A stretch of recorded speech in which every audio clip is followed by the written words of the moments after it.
Hey there and welcome back to Rimworld. My name is Pete and today we complete another episode of our Rimworld Ice Sheet Survival series. Last time we left off after constructing ourselves a steel smelter and hunting a big herd of Muffalo, we also made the jump into spring and that is where we continue today. And let's get right to it, we have a bit of building to do. Once again, there were a ton of helpful comments on the last episode, and I'm now picking up on something that user level 12 Lobster said, as we are now mining out a small shortcut way into our storage room. This serves two purposes. Number one, it should make leaving and entering the storage room a bit faster from time to time, and two, it also makes it easier to access the conduits that run through the wall. While they are inside of the wall, they are thankfully not a fire risk, but they can still break in there, and in that case repairs would be a bit tricky if we had no access. So as it was suggested, we are now building two doors here. That should keep things safe while still making the storage room a bit more accessible.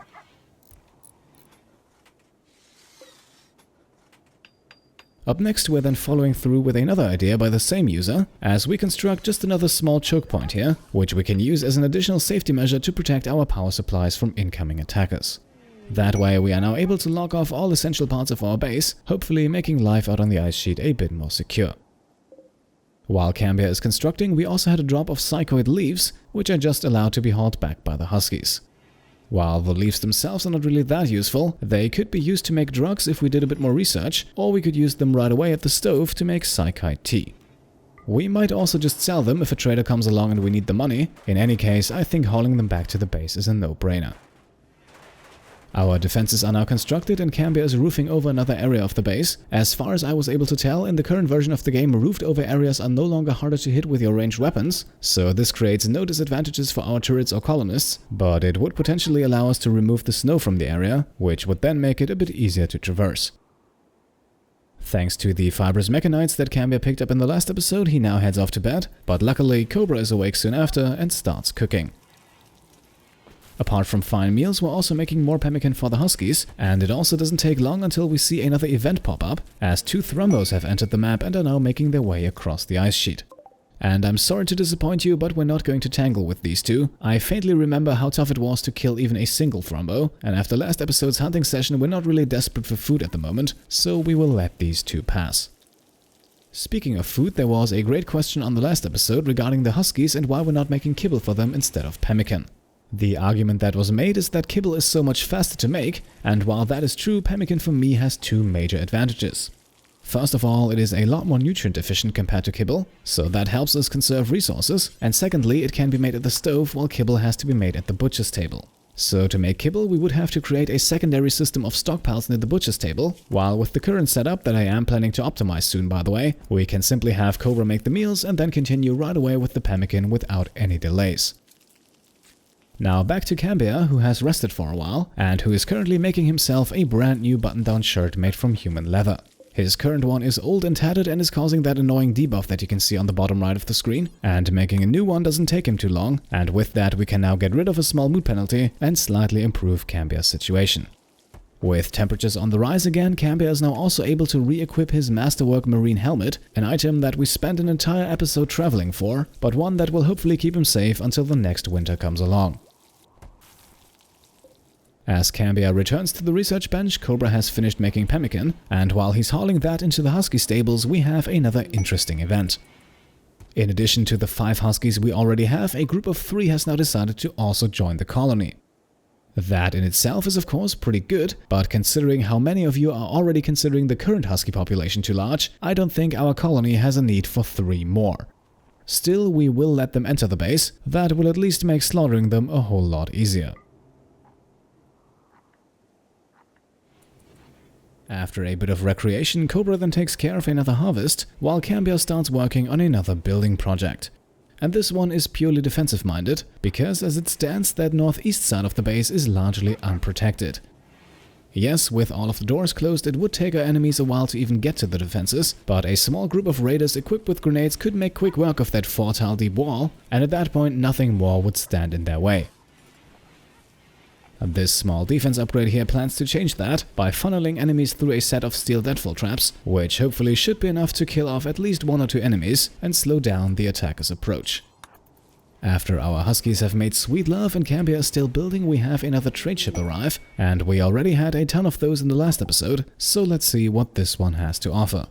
However, we will have to use Cobra for this, because as you can see, Cambiar's disease has impacted his talking ability, and for that reason Cobra should get us slightly better prices. So the trader here has very convenient timing, because as it happens we can now immediately sell the 3 huskies that just joined. Combined they will make us a profit of over 400 silver, and we can also throw in Cambiar's old tattered button-down shirt, and in doing so significantly improve the colony's finances.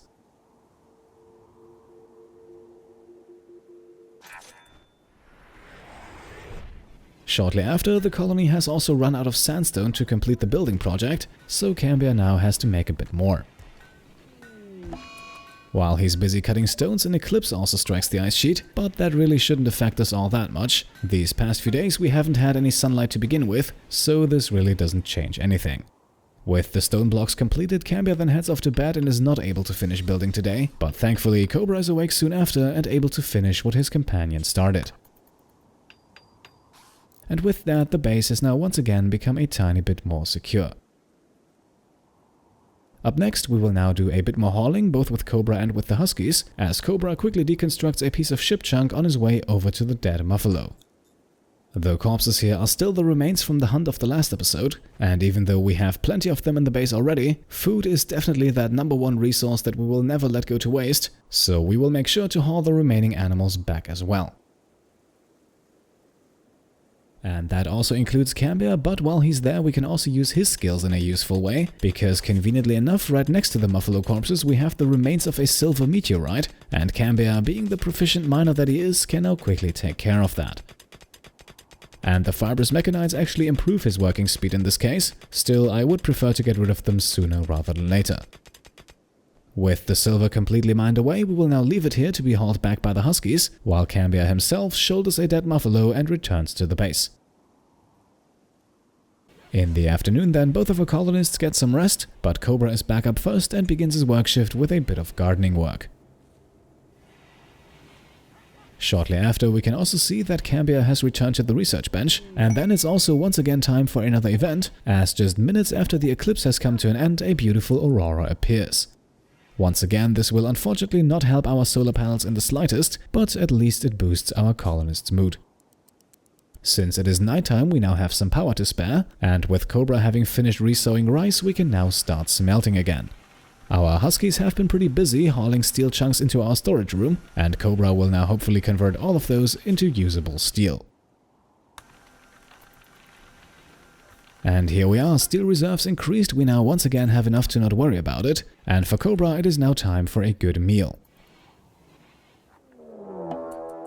Unfortunately, things then take a turn for the worse, because after many good events, Randy Random now throws a man-hunting pack of Muffalo at us. We now have 10 animals in total approaching our base, and while we could now draft our colonists to engage them and hopefully wear them down from a distance, that would, just like the hunting session in the last episode, be a pretty time-consuming process, so let's make the most out of the fact that these animals are actually hostile from the get-go, which should significantly reduce the workload for our colonists, and hopefully also make the entire affair a comparatively short process.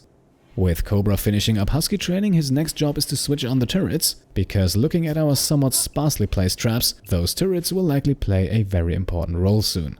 Up next, we then also make sure that our huskies stay inside of the stables, because of course we don't want any of them to get hurt. And then, with the angry herd slowly approaching, we give Cobra time to relax and get some rest, while Cambiar heads out and tries to land a few pot shots to make the work a bit easier for our defenses. And as you might have been able to see on the bottom right, yes, for a brief moment the Muffalo were actually trying to get into our base through the ancient danger.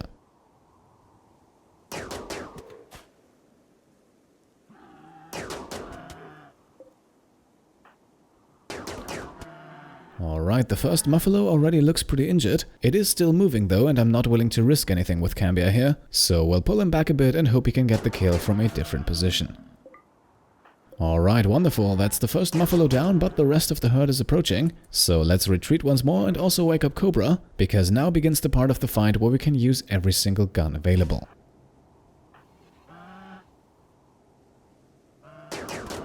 Conveniently enough, before the Muffalo can enter our defenses, Cambiar kills off another one, and just seconds after that a third one falls, and with that a sizable portion of the herd is already taken care of.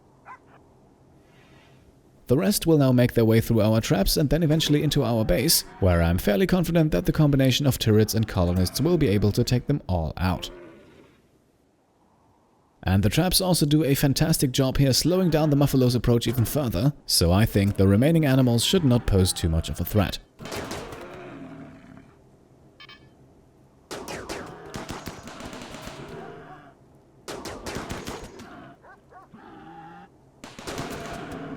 And here we are, only one single animal actually makes it through to engage Cambiar, but luckily he ducks out of the way, avoids an injury, and just a split second after that the final Muffalo also goes down.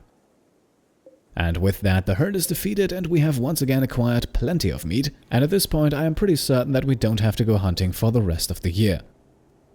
As usual, the corpses will now be hauled back to the storage room, the injured animals will be left out here to bleed out, and then our two colonists can get themselves some well-earned rest.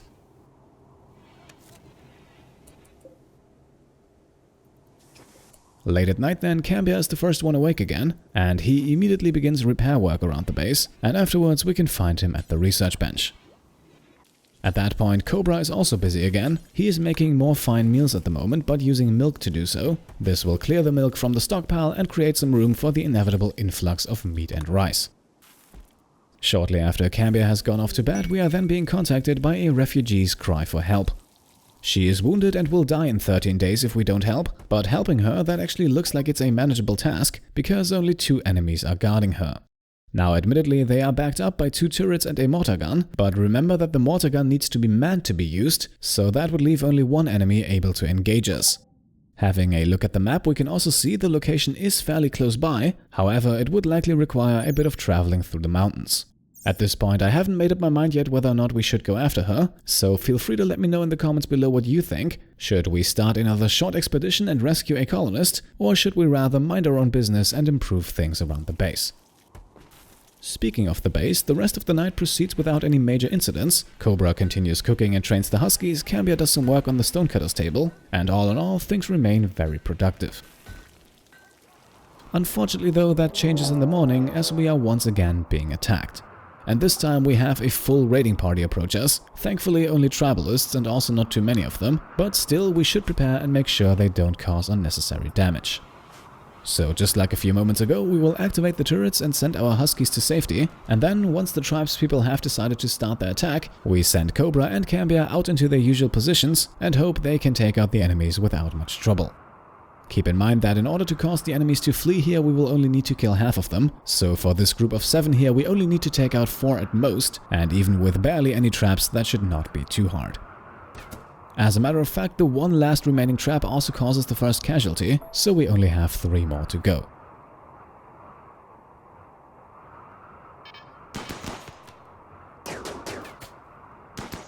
As you can see here, the first few volleys were largely misses, so the attackers definitely got a bit further than I wanted them to. Still, our colonists are not in any immediate danger, and even though our turrets are being attacked a bit here, I would say we comfortably have the upper hand.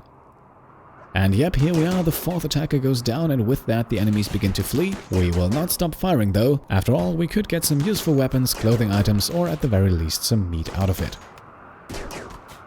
And indeed we managed to down or outright kill all 7 of our opponents, so apart from a few minor scratches on the turrets, this could not have gone any better, and thanks to the area being roofed over, we don't even have to hurry with the corpse hauling.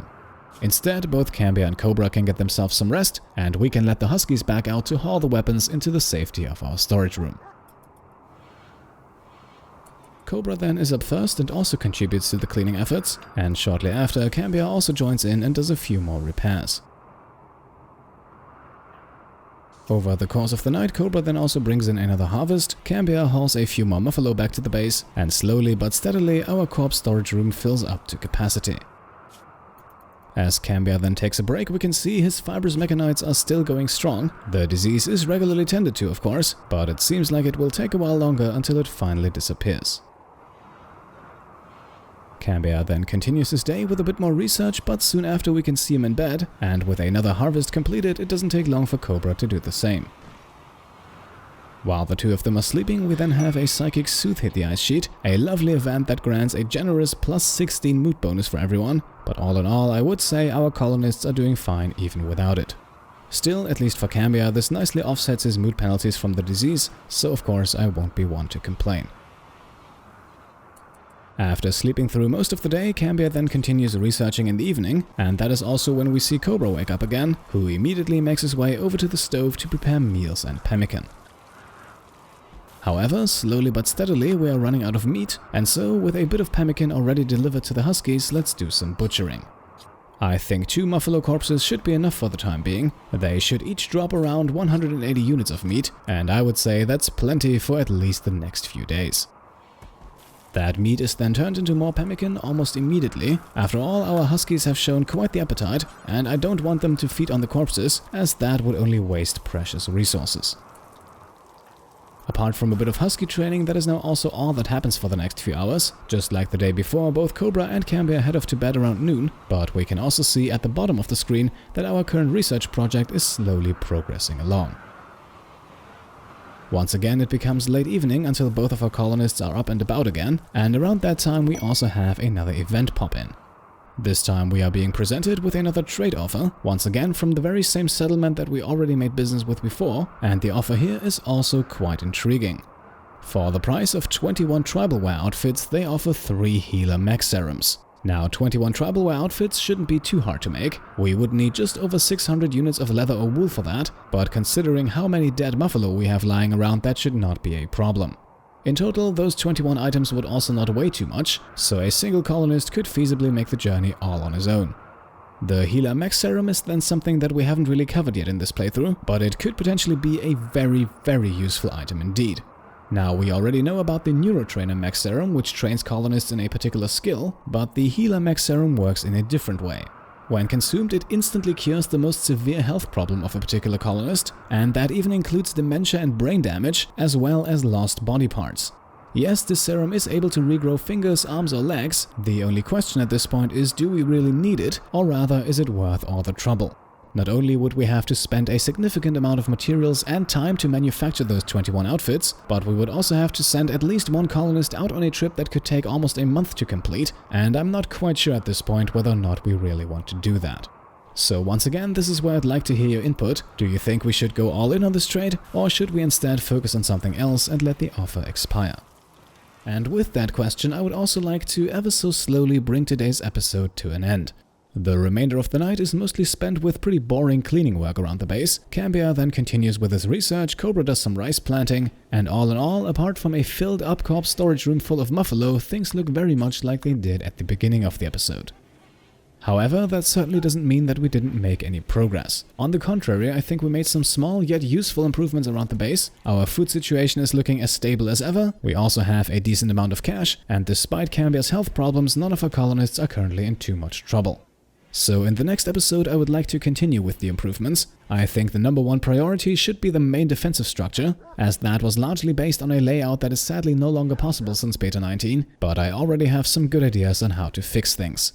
Our cooking area might also see an upgrade, provided of course Randy Random gives us enough time to take care of things. Before we wrap things up today, I would also like to say thank you and give a shout out to all the new patrons. Thanks to your pledges, we have once again reached another goal on the Pete Complete Patreon, and we are already fast approaching the next one. So thank you to Sam Scala, James, Cyborg Hobbit, Cal Johnson, Botanin, Antonio Shadell, Peter SBB, Michael Peterson, Spencer, Emperor Neil, Mark Brew, Demagistor, Jackson Rogers, Emil Solberg, Karen Lee, Scumfuck Slum, Zane Bernard, Lachlan McLeod, Pete Completes Me, a fantastic username by the way, Renato Farias, Connor Jeans, Brent Michelle, Belzebeth, Marcus Weigel, Igor Tarabukine, Hansi Zinner, Daniel Templeton, Daniel Mamaev, Alan Browning, Nexium Vergo, Michael Arp Franzen, Heezer, Cedric Kustos, Dustin Phillips, Stephen Weeks, Nicholas Mahoney, Marcus Pigman, Jakub Piatek, and last but not least Shula Daup. Thank you all so much for your support. Every single one of your pledges means so much to me, and really I can only say thank you for your generosity. With that being said, let us make the cut in today's episode. We already have a few projects on the list for the next one. Hopefully we'll get them all done without too many interruptions. Now, if you liked this episode, then I would of course be happy if you could leave a thumbs up. And if you want to support the channel further, then you can either subscribe if you haven't already, or you can also join the growing list of patrons by supporting the Pete Complete Patreon. Thank you all for watching, and I'll see you next time. Cheers.